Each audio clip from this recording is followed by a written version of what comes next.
with all the news from WTCN TV's expanded news gathering facility. WTCN TV, Channel 11. This is KARE 11 News at 10.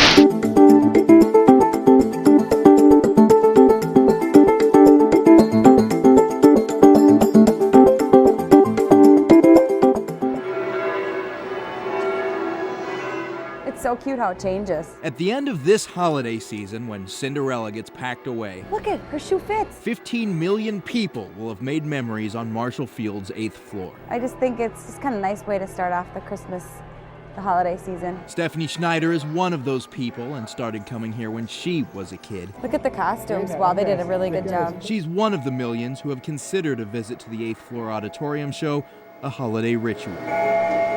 But for many, the holidays here lost something special in 2001. That's when Marshall Fields replaced a name that had been synonymous with December for a century. New York had Macy's, and Chicago had Marshall Fields. Minneapolis had Dayton's.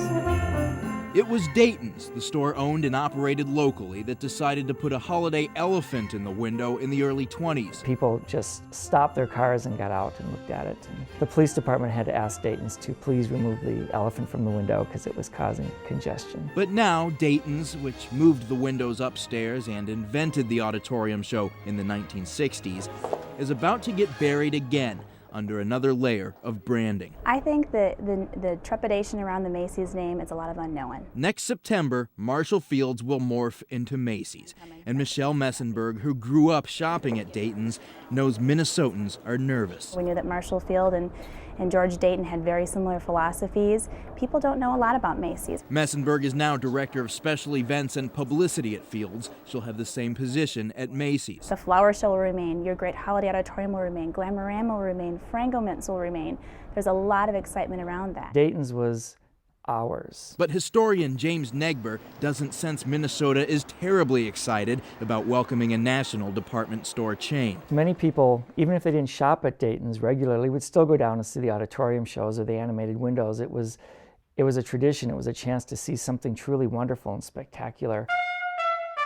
Dayton's turned a department store into a holiday playhouse. There were real trees between every window, a wreath 40 feet tall, and an auditorium show in 1966 that secured the store's place in Christmas history. They had 20 different buildings, 150 figures, 109 of those figures were animated. That year, Dayton's used antiques flown in from England to create London Town, a show with a Charles Dickens theme. Very seldom did Dayton's do anything modestly. I like that it says Minneapolis on it. Dayton's merchandise wasn't modest either. And I'm sure at the time in the 40s when she wore it, it was probably high fashion. Megan Smith worries the store where her great-grandmother bought a leopard skin cape is losing its personality. Kind of going the way of the big box stores. It seems like everything is kind of not really mom and pop anymore.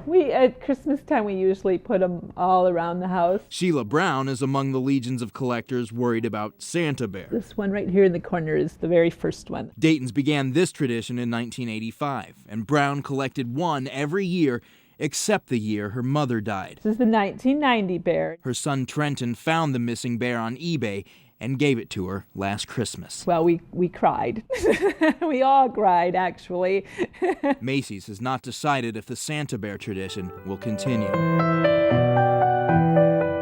And Macy's will have a hard time convincing people like Lori Line to call the store Macy's. It'll always be Dayton's to me, and I think to a lot of people in the Twin Cities,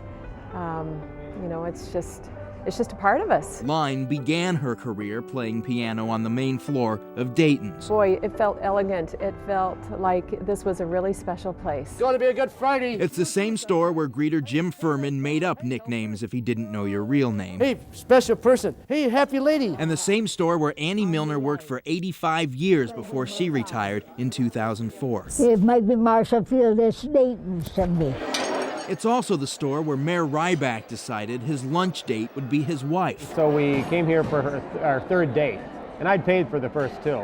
But when she pulled out her wallet for the third, I said, this is somebody I'll keep. He is more optimistic about Macy's. I'd rather have it called Dayton's, but I would sure, more than anything, rather have them do what they're doing, which is invest and make sure this is a part of the history of the next generation as well. Macy's says, despite its stated goal of becoming America's department store, it wants to preserve a hometown feel. The great news is that we'll be run locally. We will keep our headquarters in Minneapolis. We'll remain very involved in the community.